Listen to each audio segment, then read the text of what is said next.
ఇవాళ మిత్రులారా, ఈ వేదిక మీద ఉన్న మేమెవరం పెద్ద పెద్ద బ్యాక్గ్రౌండ్ల నుంచి వచ్చిన వాళ్ళం కాదు. చరణ్కు బ్యాక్గ్రౌండ్ ఉంది, కానీ చరణ్ని ప్రభావితం చేసిన చిరంజీవి గారు ఏ బ్యాక్గ్రౌండ్ లేకుండా కష్టపడి కింది నుంచి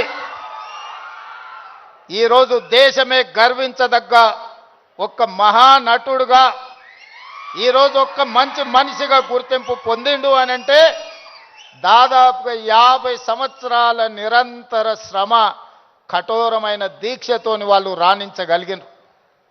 వాళ్ళు కఠోరమైన కష్టాలను ఎదుర్కొని, కష్టాలు వచ్చినా, ఇబ్బందులు ఎదురైనా, అవమానాలకు లోనైనా ఏ రోజు కూడా బాధతో కుంగిపోలేదు.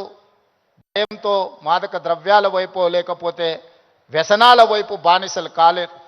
నిటారుగా నిలబడి వాటిని ఎదుర్కొని ఈరోజు ప్రపంచానికే ఆదర్శంగా నిలబడే విధంగా ఈరోజు వాళ్ళు రాణించారు.